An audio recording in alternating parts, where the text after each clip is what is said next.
cantando, então escuta isso daqui, isso daqui, isso daqui.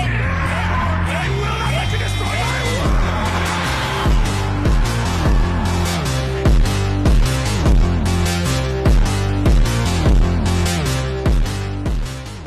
तूफान थमने के बाद बास्कर विलेज ट्रिपलेट्स हैरानी से देखते रह जाते हैं कि विकोर के सामने चमकती हुई गोल्ड कैंडीज का एक विशाल ढेर रखा है।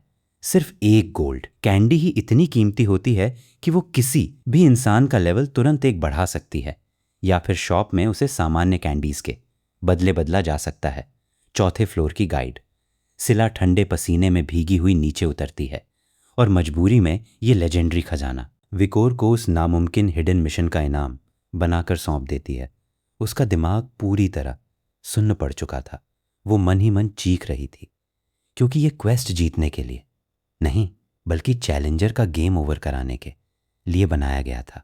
उसे समझ ही नहीं आ रहा था कि आखिर सिर्फ लेवल 1 का एक चैलेंजर गहरे समुद्र की सबसे बड़ी क्लमिटी को इतनी आसानी से कैसे खत्म कर सकता है।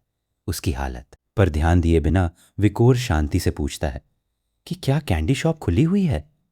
ये सुनते ही सायला मजबूरी में अपना घमंड निगल जाती है और तुरंत सामान्य व्यवहार करने लगती है। इसके बाद विकोर उसे आदेश देता है कि उसकी सारी कीमती गोल्ड कैंडीज को सामान्य लो ग्रेड स्टैट कैंडीज में बदल दिया जाए। अगले ही पल लाल, नीली और हरी कैंडीज से भरे विशाल बोरे समुद्र किनारे आ गिरते हैं। ये देखकर ट्रिपलेट्स पूरी तरह उलझ जाते हैं कि उनके लॉर्ड सीधे लेवल बढ़ाने का मौका आखिर क्यों छोड़ रहे हैं। लेकिन विकोर के दिमाग में पहले से ही एक बड़ी योजना चल रही थी। वो शांत आवाज में अपने भाइयों को याद दिलाता है कि आखिर वो अब तक हर रिसोर्स क्यों बचाकर रख रहा था। वो कहता है कि अब असली दांव खेलने का वक्त आ गया है। वो एस रैंक कन्वर्जन बग निकालता है और उसे छोटे स्पाइडर पर रख देता है ताकि वो पैरासाइट हर कैंडीज को बदलकर एक नई रैंडम कैंडी बना सके। विकोर को सिर्फ लेवल बढ़ाने में कोई दिलचस्पी नहीं थी। उसका असली निशाना सबसे दुर्लभ हिडन स्टैट मैना रेजिस्टेंस हासिल करना था। अब उसके पास से भी ज्यादा सामान्य कैंडीज का विशाल भंडार था और वो सिस्टम की इसी चाल का फायदा उठाकर अपना आखिरी गॉड टीयर ट्रेड खोलने के लिए तैयार था। इतनी बड़ी संख्या देखकर विकुर तुरंत हिसाब लगाता है कि उसके पास इस खतरनाक दांव को जीतने के लिए पूरे मौके हैं। वो मुट्ठी भर कैंडीज उठाता है और ठान लेता है कि पूरा भंडार खत्म होने से पहले वो इस गेम ब्रेकिंग स्टैट को हर हाल में हासिल करके रहेगा। विकोर पूछता है कि क्या बेबी मैडम तैयार है। छोटा स्पाइडर खुशी से जवाब देता है कि वो इस बड़े भोज की शुरुआत करने के लिए पूरी तरह तैयार है। इसके बाद विकोर कैंडीज को अपनी अजीब सी लॉटरी मशीन में डालना शुरू कर देता है। सायला, डिक्रेबिया और ट्रिपलेट्स ये पूरा अजीब नज़ारा खामोशी से देखते रहते हैं। उसकी इस अनोखी योजना पर किसी के मुंह से एक शब्द तक नहीं निकलता। लेकिन पूरे मौके खत्म होने के बाद विकर ढेर की तरफ देखता है और समझ जाता है कि उसे एक भी रेयर कैंडी नहीं मिली। उसे एहसास होता है कि उसने बॉस रिवॉर्ड का पूरा खजाना एक नाकाम जुए में गंवा दिया है। ये सोचते ही उसके भीतर गहरी निराशा भर जाती है। उसके चेहरे पर फैलती डरावनी आभा देखकर ट्रिपलेट्स घबराकर धीरे से पूछते हैं कि क्या उनके लॉर्ड इतनी बड़ी हार के बाद ठीक हैं। विकुर अचानक गुस्से में सिर घुमाता है और अपनी शिकारी जैसी नजरें सीधे अपने वफादार भाइयों पर टिकाता है। डर के मारे तीनों तुरंत अपनी अपनी छोटी कैंडी पाउचेस कसकर पकड़ लेते हैं। ट्रिपलेट्स घबराकर समझाने लगते हैं कि वे कैंडीज उनकी मेहनत की कमाई है, लेकिन अपने मास्टर की डरावनी नज़रों के सामने अगले ही पल बिना विरोध किए उन्हें सौंप देते हैं। तीनों में से एक भाई बिजली की रफ्तार से बाकी दोनों से पहले कैंडी पाउचेस उठा लेता है। वो गर्व से अपना बैग आगे बढ़ाकर कहता है कि जब उनकी जान उनके लॉर्ड की है तो उनकी सारी संपत्ति भी उन्हीं की है। अपने भाइयों की इतनी गहरी वफादारी देखकर विक्कर लंबी सांस लेता है और खुद को शांत कर लेता है। वो मानता है कि दबाव की वजह से कुछ देर के लिए उसका धैर्य टूट गया था। वो कैंडी बैग्स उन्हें वापस लौटा देता है और शांति से कहता है कि भले ही यह दांव हार गया हो, लेकिन अगले फ्लोर्स पर वे आसानी से और कैंडीज इकट्ठी कर लेंगे। ये सुनते ही सिला अचानक घबरा जाती है और जल्दी से वाइकर को रुकने के लिए पुकारती है। विकोर पूछता है कि क्या सिस्टम फिर से कोई उबाऊ। मिशन देने वाला है? सायला घबराई हुई आवाज में बताती है कि नहीं, इस बार उसके पास एक खास बिजनेस प्रपोजल है। विकर के पास बची हुई गोल्ड कैंडीज की तरफ इशारा करते हुए सायला एक गुप्त सौदा रखती है। अगर विकोर उसे फीस के तौर पर ठीक गोल्ड कैंडीज दे तो वो बदले में एक खास डील करेगी।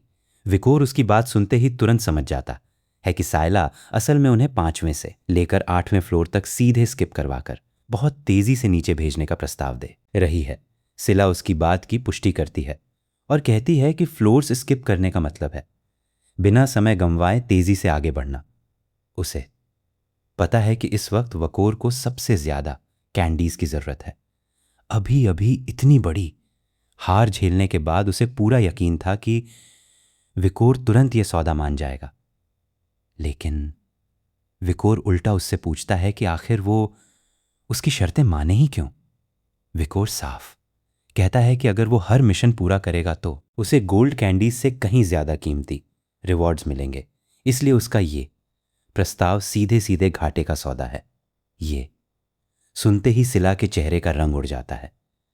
उसे समझ आ जाता है कि वाइकर ऐसा मॉन्सर है जो हार मानने के बारे में सोचता तक नहीं, इसलिए उसे मोलभाव करना लगभग नामुमकिन है।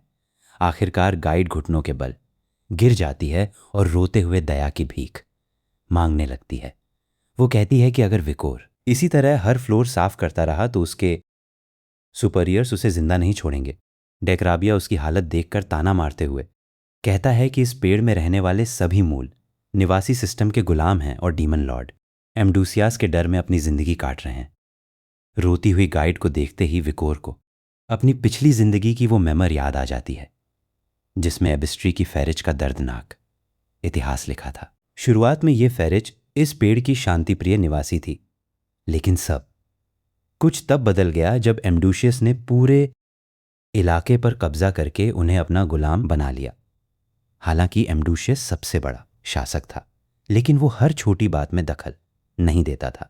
वो खुद को सबसे अलग रखकर सिर्फ नकारात्मक ऊर्जा इकट्ठा करता था, जबकि रोजमर्रा का पूरा काम इन मूल निवासियों के जिम्मे था।